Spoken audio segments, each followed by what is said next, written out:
Charlie Woelders, if you are to take your business to the next level, what is it that you need to change, or who is it that you need to become the number one agent in your area? Wow, bro. What a question. What a question. Honestly, there's a few things I could probably change right now. I think number one, and you rave on about it a lot when we're chatting in and out, is just social media presence. I think it's pretty important.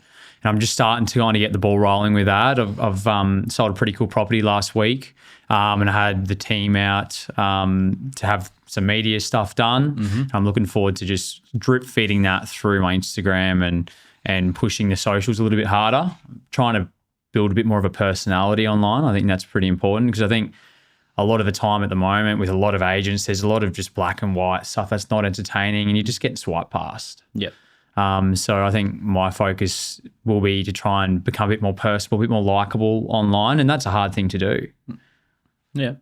Why haven't you done it so far? I've just been a bit scared. A bit scared to put myself out there. Yeah. I think it's important now, and I'm at the point now where it's like I don't really care what other people think, you know. Yeah. And it takes a little bit to build past that, especially being young. And there's a lot of young people in the industry making noise. Yeah. And it's hard because you see all these negative hate comments that pop up, and I just don't care anymore. Like, honestly, if you're not a fan, don't follow me. It's all good. Yeah. You know, that's exactly the way you got to be.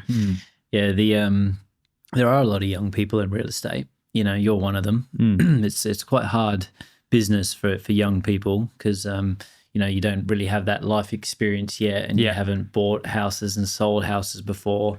You know, so what can a young person bring to this business? Hunger, to be honest with you, and a modern approach. Like, a lot of these agents that have been around for 20 years don't really have that. They might be more relatable to you and might be able to get along with you a bit better. But are they going to get the most amount of money for your home? Is that the questions that these sellers need to think about? Is the modern approach the best way to get money? A bit more money for your home? Yeah. So when you say modern approach, what do you mean by that? I think, again, it leads back into the social media presence. Everyone's on socials now. Everyone's on Facebook, whether you're a little bit older and you're on that Facebook more than Instagram, but Instagram's really buzzing right now. And if your property can stand on Instagram, you will target buyers that aren't necessarily looking to buy. But if your property ticks their boxes, it might spark a light bulb in their head. Yep. And just having that approach and making sure that you got that covered, as well as all the basic and more generalized stuff, it's pretty important, I think. I think if you can get the understanding early, and especially with a lot of these other younger agents out there, and understand the power of this stuff, because we talk about like the sellers doing digital marketing ads, and we talk about their property standing out on social media and whatnot. But if you already stand out on social media, if you personally have a lot of people in your suburb following you, if you have a lot of buyers following you, you can say to them, well, everyone follows me. Yeah, but you give me your property and everyone's going to see it. Exactly. You look at what some of the guys up in Northern Territory do at the moment, and the scale at which they're moving and gaining, listings and selling. It's like crazy. And they've got so much going on right now that they can post about new stuff that's organic every single day. Yeah. And they've been pushing hard, and I've followed that journey from day one, and it's awesome to see, and it's possible, isn't it? It certainly is. Yeah. Yeah, you should be inspired by, like an Arjun, for instance. Like, he did a very similar sort of journey to you, where he has come in, he's learned the ropes in someone's team, and then he just got out there, and they're in a very hot market right now, but they do stand out. They do market themselves differently. 100%. How can Charlie stand out?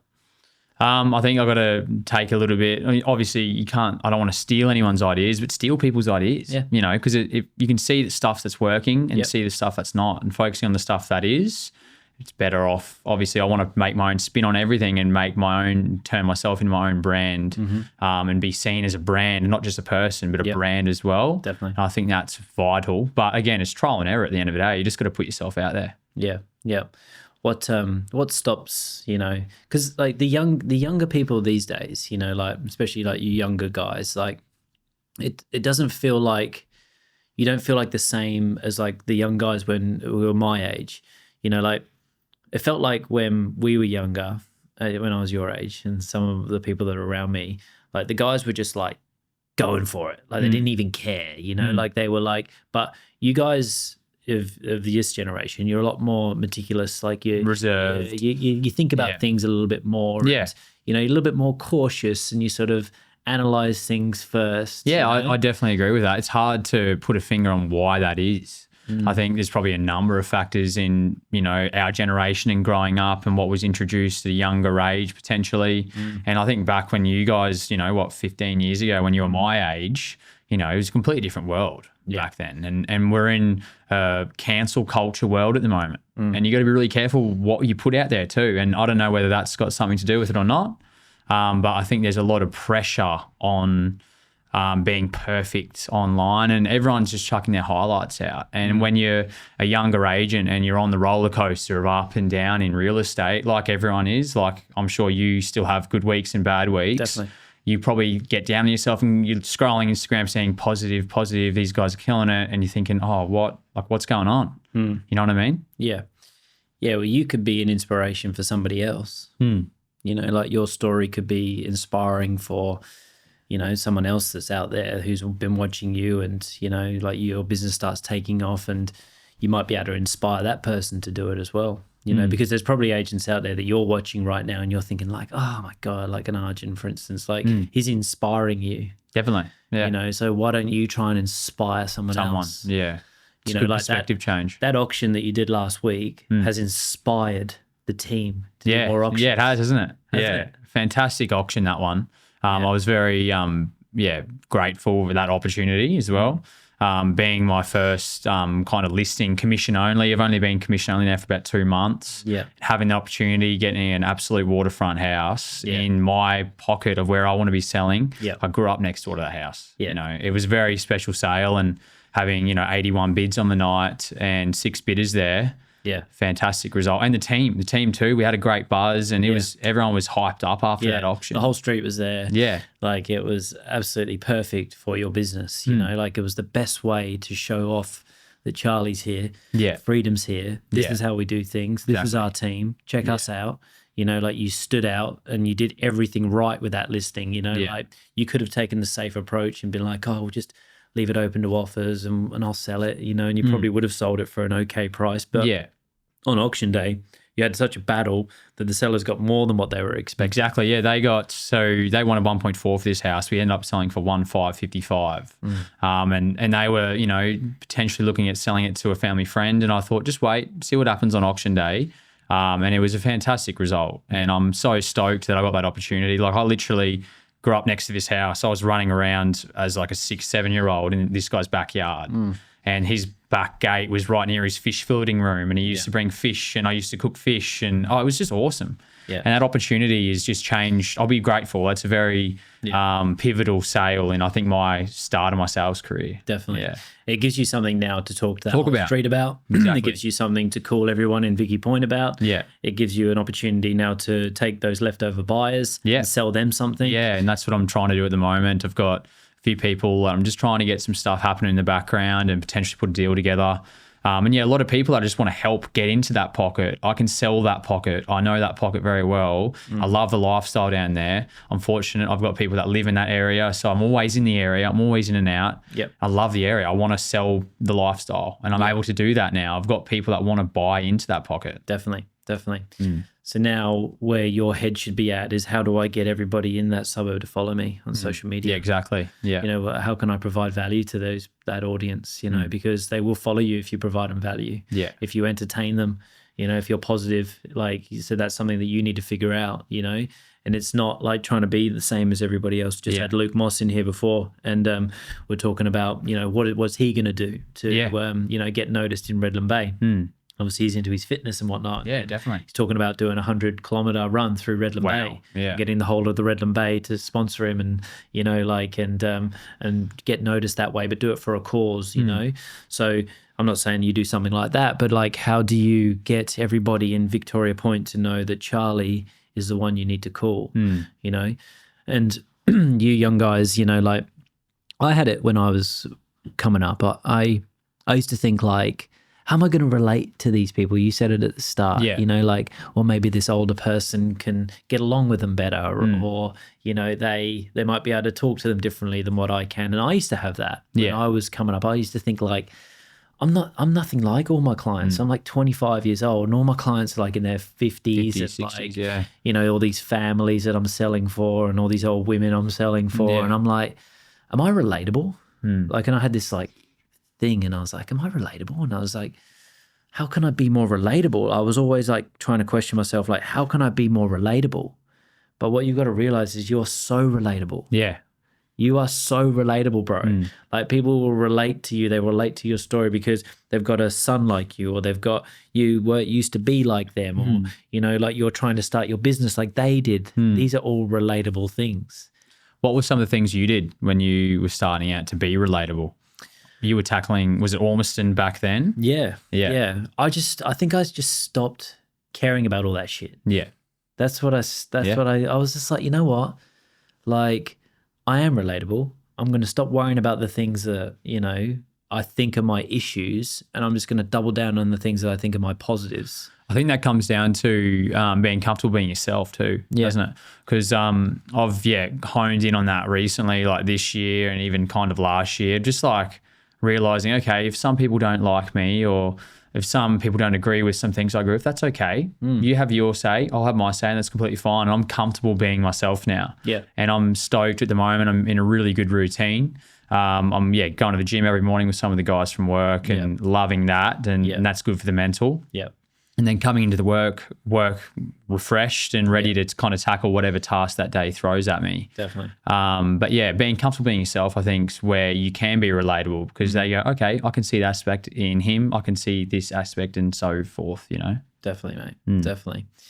Yeah. The thing I like about where you're at right now is that everything is there for the taking for you. You said before, you know, like, I could be wrong, you know, and sometimes, you know, you'd have a difference of opinions with people, but the fact of the matter is that if you can be wrong. It's okay. It's okay. Wrong. Exactly, like, right. You can learn from that. Like, you may be getting something wrong right now. You can change. You can become the person you're going to be, and you can get it right eventually. And, you know, like, it's just going to take time, and like, have more conversations with people, and you know, figure out what's working, what's not working, you know, double down on things that are working. But yeah, you said before about hitting the gym, you know, obviously you're not just hitting the gym, like we're talking like doing the CrossFit velocity that we do now. Like, that's not gym, that's hard. Yeah. You know, when we like brought the velocity thing into the team, and every 2 weeks we take everyone out of the office. Well, we try to anyway. Say, everyone, come on down. And it's not that we do that because we all just want to go to the gym together. We want to, like, I want to see people hurting. Seriously. I want to get there, and I want to see you like hurting and get through it. You know, that's what I'd love. Like, it's going to be hard for everyone there. No matter 100%. What level you are, no matter how fit you are, all you're going to do is pick up a little bigger weight, or you're going to do it a bit faster. Exactly. So everyone is going to be dead at the end. And it comes down to discipline and understanding how hard you can push yourself and in your head, and then going to these sessions with the team. It's like, okay, everyone's in their own, they're all running their own race at the end of the day. But realizing you can push through the mental barriers that you run into in day-to-day stuff. And you kind of realize that in the gym and go, hang on a minute, this is kind of transferable in the rest of my life. And it's it's awesome. I will never look back. Like, I'm kind of addicted to it a little bit now. I think I've been going for 5 or 6 weeks. I've missed 1 or 2 sessions and I was spewing. I had the worst days, you know, worst days. And you become a lot more confident, don't you? Exactly. And I think confidence is everything, and there's a fine line between confidence and cockiness, and you know, everyone's got to figure out where that line is, and some people don't, some people do, and that's my goal. Is I don't want to come across as the wrong confident. I just want to be confident in what I do and confident in what I say. Nice. Well, your energy's good as well. Like, you're bringing a good energy to the room right now. You're a good person. You know, you've got you know, you've got your positive intentions, you know. So your people, your customers, they're going to feel that, but you need to get in front of them. You got to get in front of these people. That's number one, right? Because it's like, would I rather have a conversation with Charlie or this old sloppy geezer that smokes cigarettes? You know what I mean? Like, it's sometimes the agents, you know, no offense if that's you, but, you know, there's reasons why, you know, you're going to get business over certain people. And it's because of your energy.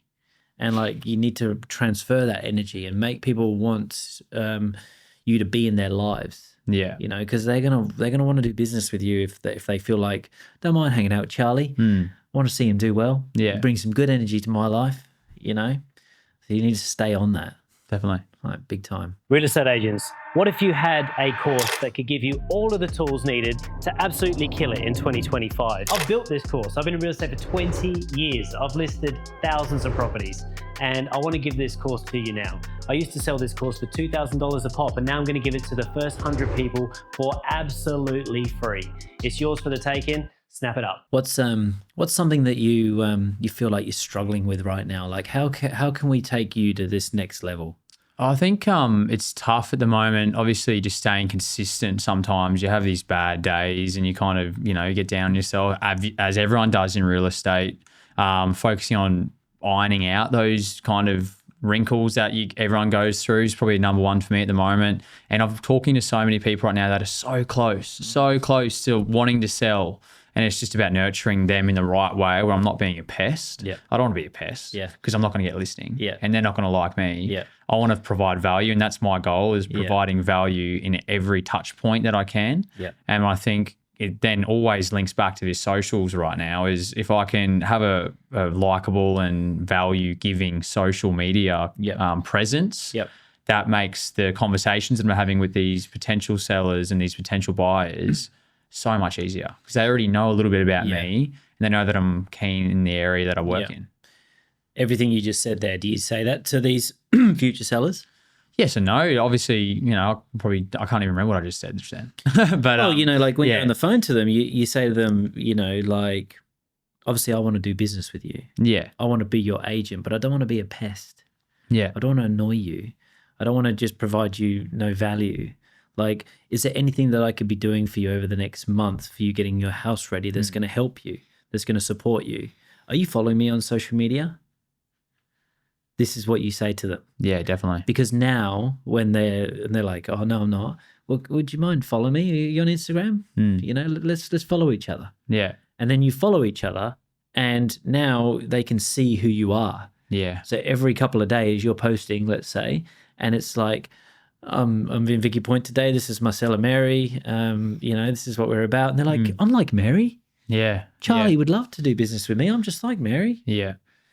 You see, like, start working maybe a little bit smarter. Yeah, definitely. You know, and I see, like, you're a prime example. You come in, you get the calls done, but could they be done as just a fraction better? Yeah. And like, everything does relate back to your marketing. It's like, we're not asking you to post videos every, you know, couple of days just because, you know, we like watching them. Yeah, yeah, 100%. You know, like, we're trying to help you get noticed, but if you can channel that the right way, people are going to relate and to you. I think it's consistency too. Like, realistically, it's not going to happen overnight. Yeah. It's about just being consistent with the socials, being consistent with the calls, being consistent with you know, wanting to build on yourself, whether that's in the real estate industry or whether that's just in the gym or at home, like with spending valuable time with your family and friends and what's important to you. I think it's just about consistency. Yeah. And that's my main focus moving into the rest of this year is I want to be consistent. Look, I'm still studying at uni at the moment. I've got 6 subjects to go and I'm graduated. Looking forward to closing that chapter, let me tell you. But that's tough too, because I've got to find the time for my sellers, my family, the buyers, as well as finishing this uni. You know, there's a lot on the plate at the moment. But I think if I can stay consistent with everything, it'll all just come together in the end. Definitely will. Definitely will. Why are you even in real estate? I think initially, so I left school, graduated 2020, went straight and did the traditional thing. Oh, jump into uni, you know. It was a very stereotypical type thing. So I jumped straight into doing a Bachelor of Property Economics. And I was doing that probably about 2 years full time. And then Nathan from the team, he started working with you. And I kind of said to him, look, I want to start to get a job in the industry. I was open. I didn't know where I wanted to work. I was just like, give me a shot somewhere. And I was chatting to him about it. And then the next day I saw on your Instagram story, actually, you put up, I want to hire someone. And I haven't really looked back, because starting the ranks at the bottom of the food chain with you guys, and learning the ins and outs, making mistakes, and understanding the whole process of selling your home. I found that just pivotal, and I haven't really looked back. And look, I don't know where real estate is going to take me in a couple of years' time. I don't, but I'm just going to keep rolling with it. And at the moment, I'm finding that learning the sales psychology and learning how to hold myself in tough conversations and being confident at that, it's going to be transferable in whichever way I want to go. Yeah. And that's, never look back. It's awesome. Yeah. Yeah, no, it's exciting. It's exciting to be in a business like this. It's it's one of them things where it's like the improvement game.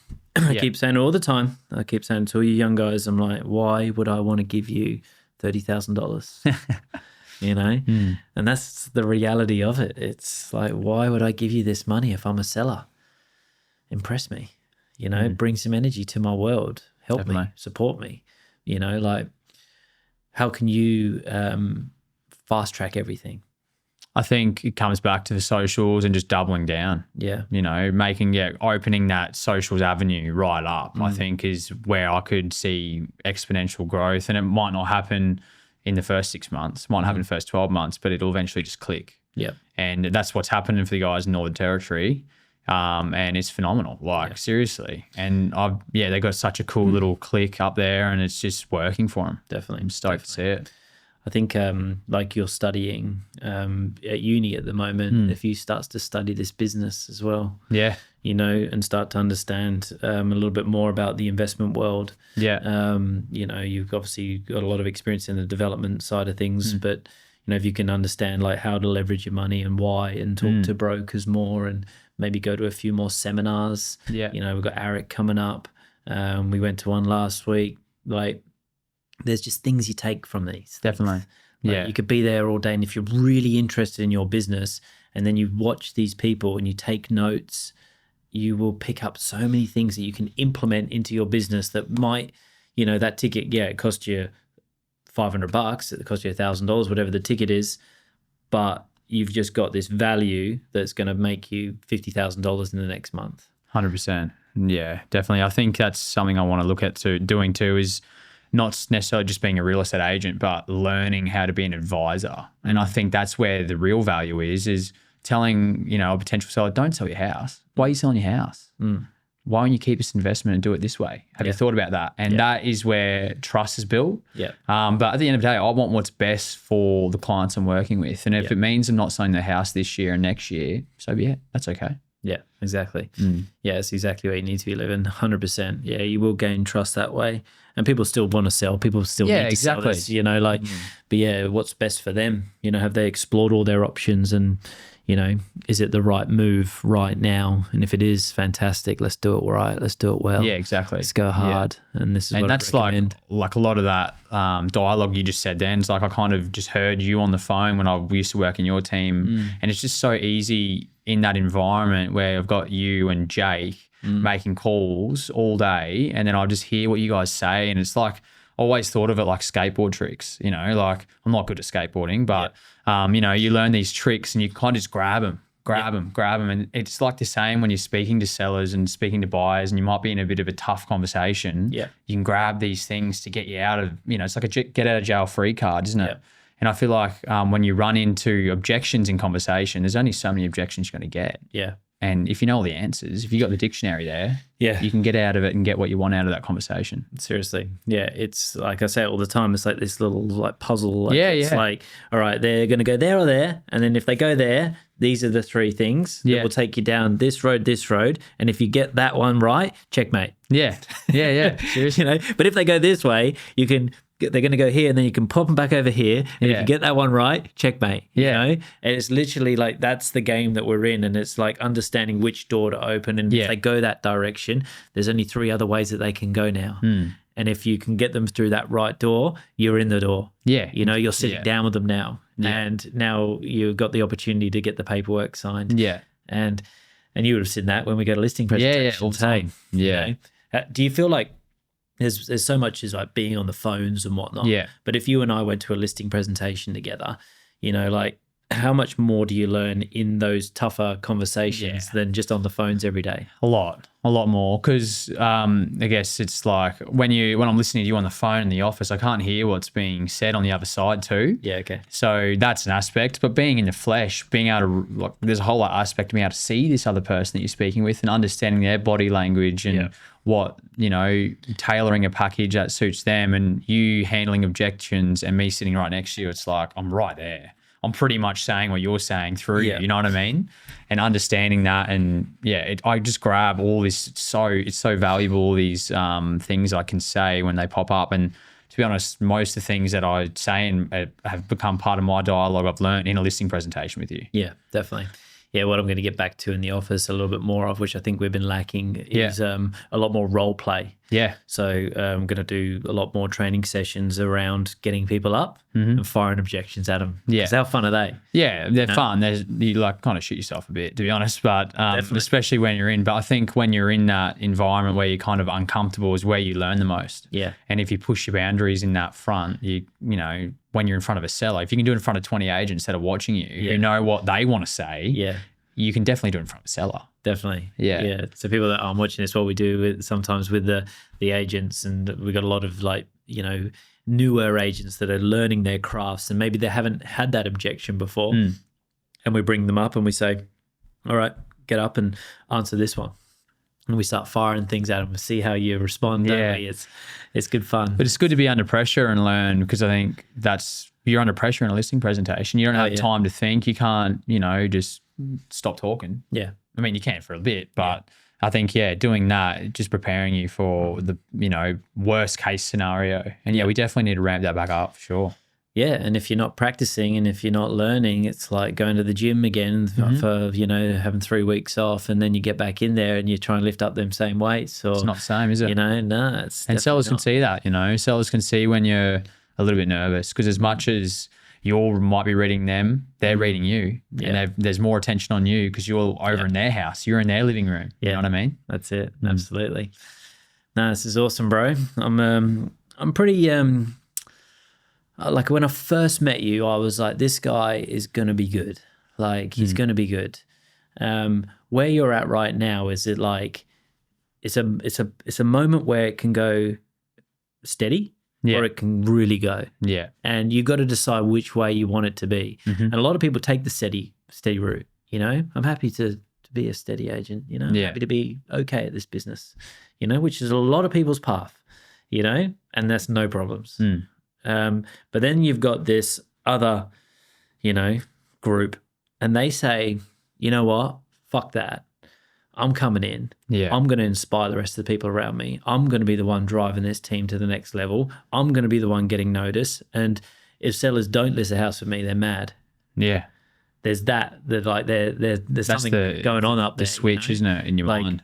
And in either way you want to go, but there's no, like, either got to come in and be that, or you can be steady. Yeah. You know? And you might have times where you jump into that, but then you're steady again. You know, but you need to stay in there. If that's the agent you want to be, you got to come in, and people are going to be like, let me know how Charlie's here. I'm going to start picking up the phone, making calls, because, you know, I don't feel right if I'm not around him. Yeah. You know, what would everyone in the den do if I started sitting in the den every day? Be awesome.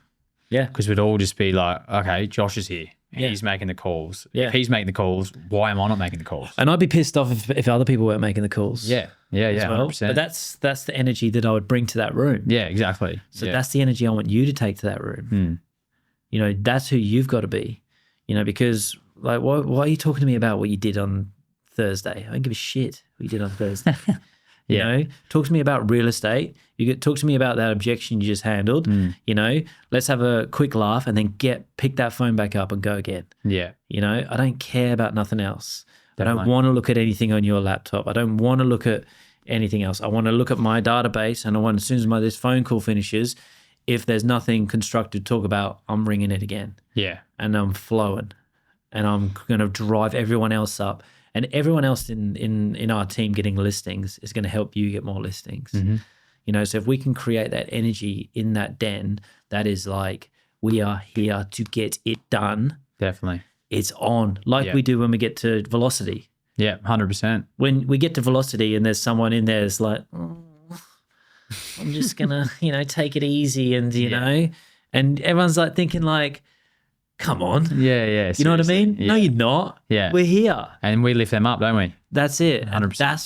That's what the phone calls have got to be like. Yeah. That's what that den needs to look like. Yeah. Like that phone is a weight. Yeah. And get it down and get it back up again quicker, And I want you to bring that energy to that room. Definitely. And for the others that are watching this, let's create something in there.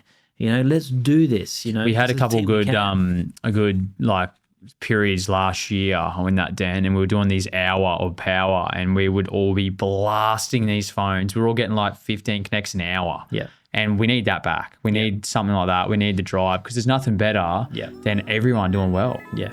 Because then you're all just stoked. Yeah. It's great. Well, let's make it happen.